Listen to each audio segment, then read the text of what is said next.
Terkadang kita tidak mengerti mengapa seseorang bisa melakukan suatu tindakan yang begitu keji. Tindakan yang sepertinya tidak masuk akal untuk dilakukan pada orang-orang yang disayangi atau orang yang sudah dekat selama bertahun-tahun. Apalagi jika dilakukan tanpa alasan yang jelas. Tapi itulah yang terjadi dalam kisah kali ini. Bagaimana kisahnya? Sebelumnya silakan subscribe dulu channel ini serta nyalakan loncengnya untuk mengetahui kasus-kasus kriminal yang terjadi di berbagai negara. Ashley Regina Mary Young lahir dari pasangan Ambrose dan Christine Young di Grand Haven di Ottawa County, Michigan pada tanggal 14 Januari 1987. Tahun-tahun awal hidupnya ditandai dengan perpisahan orang tuanya. Namun, hal tersebut justru mempererat ikatan antara Ashley dan Christine ibunya. Ketika Ashley berusia 18 tahun, seorang dokter memberitahu Christine bahwa dia tidak akan dapat memiliki anak lagi, sehingga menjadikan Ashley sebagai putri satu-satunya yang selalu disayanginya. Ashley adalah salah satu dari orang-orang yang percaya bahwa ada kebaikan dalam diri setiap orang. Teman-temannya menggambarkan dia sebagai orang yang bahagia. Dia selalu menyembunyikan catatan kecil untuk ditemukan oleh teman-temannya dengan beberapa ekspresi manis yang memberi semangat. Seperti, jika aku membawakanmu senyuman, maukah kamu memakainya? Di usia 31 tahun, Ashley tinggal di Kalamazoo, Michigan, di mana dia bekerja sebagai call center sebuah bank, sambil di lain waktu ia kuliah di community college setempat. Ashley sebelumnya bekerja di panti jompo bagi mereka yang berkebutuhan khusus. Hal ini menunjukkan betapa sabar, telaten, dan baik hatinya dia. Karena sifatnya yang santai dan menyenangkan, Ashley mempunyai teman-teman dari semua lapisan masyarakat, termasuk Jared James yang berusia 30 tahun saat itu dan tinggal di dekat Grand Rapids. Mereka sebenarnya telah berteman dekat sejak remaja, tapi sempat berpisah karena perilaku Jared yang liar dengan ledakan kekerasan sejak kecil. Jared memiliki masa lalu yang cukup bermasalah dengan sejarah kriminal yang panjang, termasuk mencuri, minum minuman beralkohol di bawah umur, pelanggaran mengemudi dalam keadaan mabuk, dan kepemilikan obat-obatan terlarang. Sementara banyak orang melihatnya sebagai orang yang liar dan tidak stabil, Ashley memilih untuk tetap berteman baik dengannya, tanpa mempermasalahkan perilaku buruknya. Tapi sayangnya, keputusannya ini adalah keputusan yang mengorbankan hidupnya. Pada 28 November 2018, Ashley pergi ke Grand Rapids untuk menemui Jared. Malam itu, keduanya terlihat nongkrong di pub Mulligan setempat, sebelum menuju ke sebuah toko minuman keras di kota. Itulah terakhir kalinya Ashley terlihat hidup.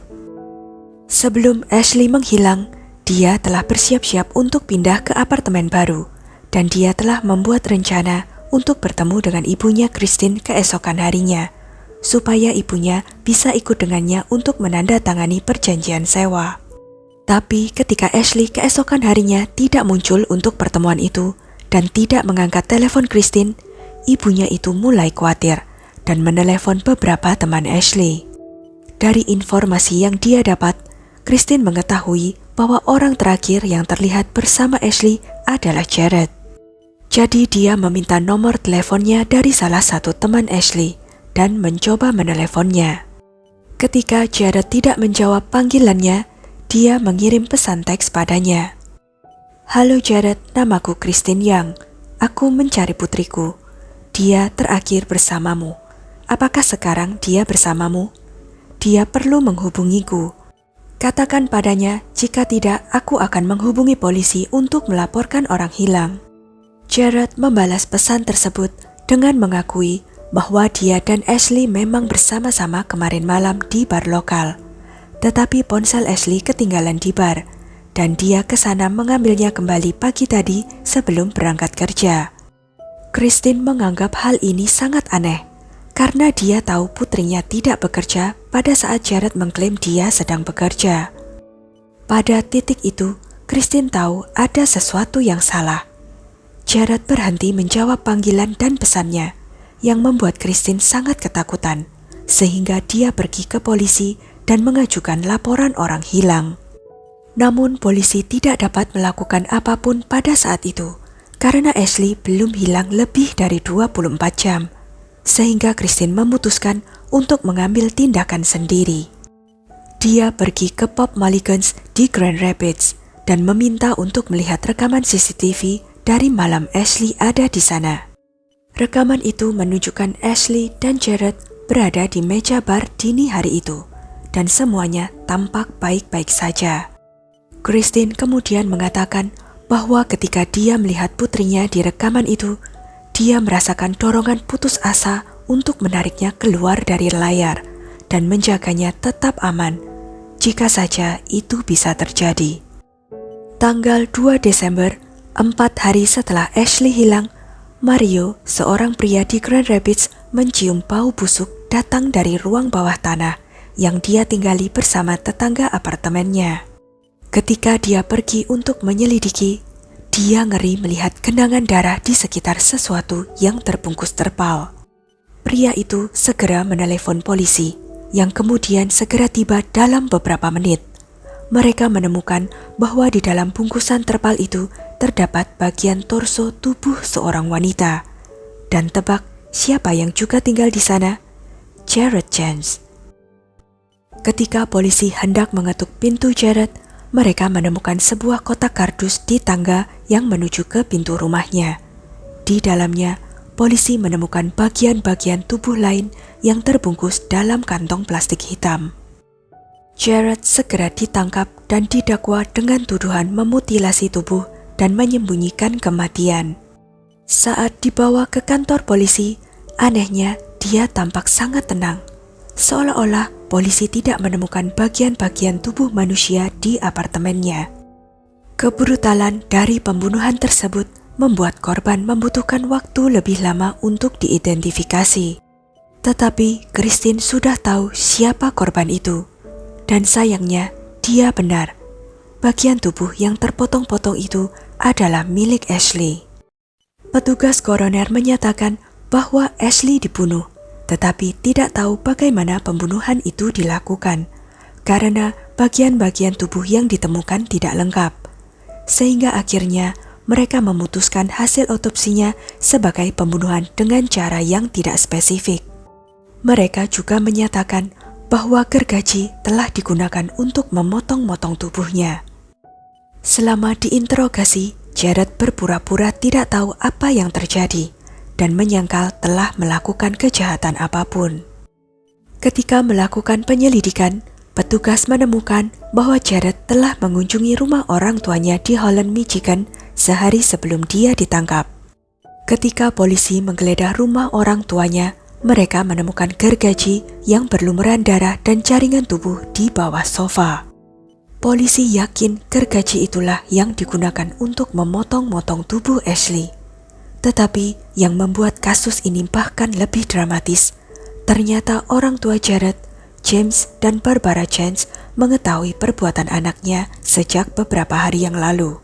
Bahkan sebelum ditangkap, Jared dan ayahnya James yang merupakan mantan petugas polisi terlihat dalam kamera CCTV memasuki kantor polisi Grand Rapids untuk menyerahkan diri.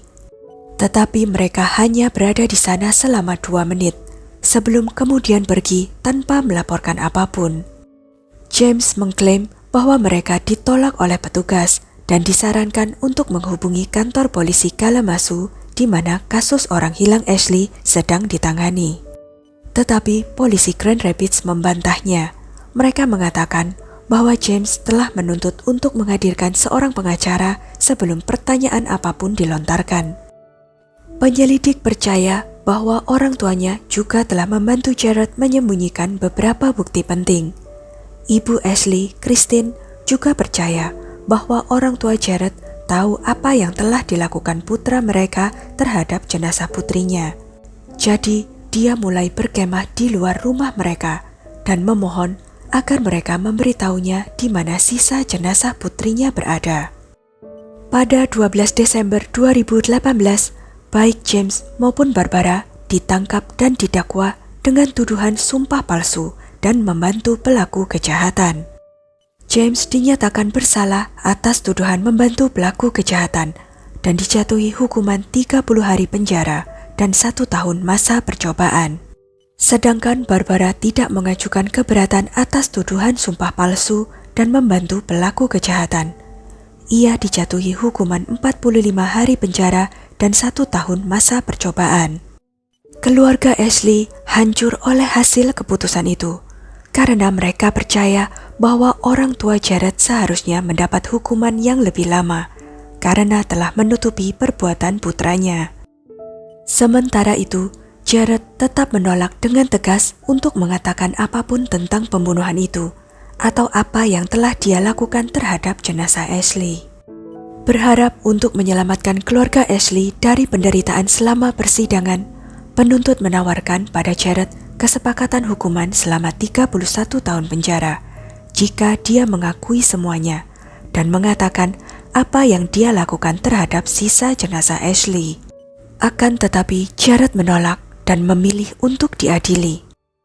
Persidangan dimulai pada September 2019 dengan penuntut mengatakan ada cukup bukti bahwa Jared telah membunuh Ashley di apartemennya dan kemudian memotong-motong tubuhnya. Mereka percaya bahwa Jared menembaknya atau mendaratkan pukulan fatal ke tengkoraknya, lalu berusaha sekuat tenaga untuk menyembunyikan bukti.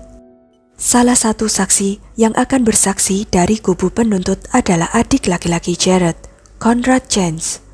Ia mengatakan di pengadilan bahwa saudaranya itu terobsesi dengan pistol yang dimilikinya. 4 hari sebelum Ashley menghilang, Conrad mengatakan bahwa dia sedang bersama Jared dan Ashley ketika kakaknya itu mengeluarkan pistol kaliber 22. Dan setelah mengosongkan semua amunisinya, Jared menarik pelatuknya berkali-kali sambil mengarahkannya ke kepala Conrad. Conrad mengatakan bahwa Ashley menasihati Jared tentang perilakunya dan mengatakan kepadanya bahwa dia tidak seharusnya melakukan itu.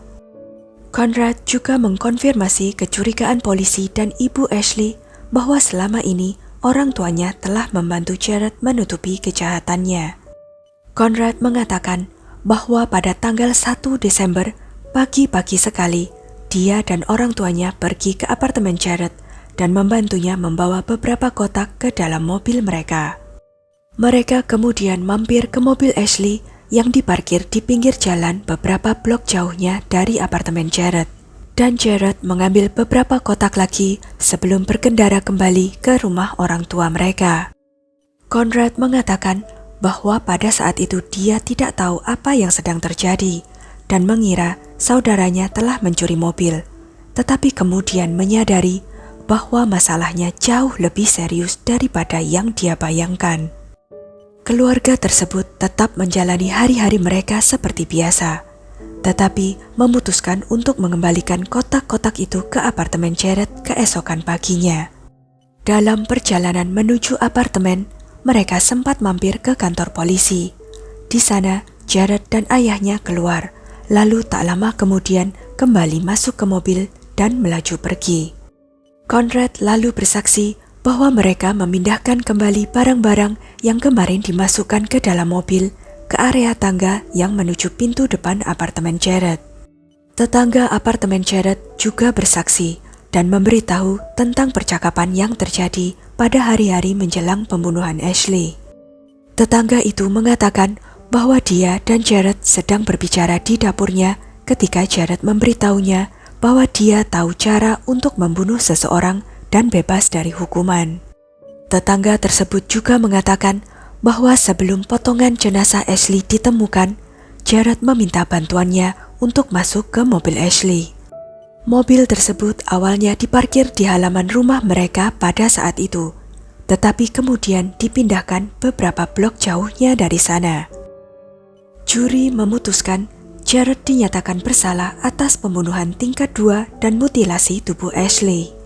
Sebelum dia dijatuhi hukuman, keluarga Ashley yang hancur diberi kesempatan untuk menghadapi pembunuh putri mereka. Ibu Ashley berkata, "Inilah yang tersisa dari putriku. Jika aku ingin memeluknya, aku harus memeluk sebuah kotak dan menutup mataku, berpura-pura dia memelukku kembali. Pada suatu titik, Ibu Ashley menjadi sangat frustrasi, sehingga dia mulai berteriak dan mendoakan kematian yang mengerikan untuknya.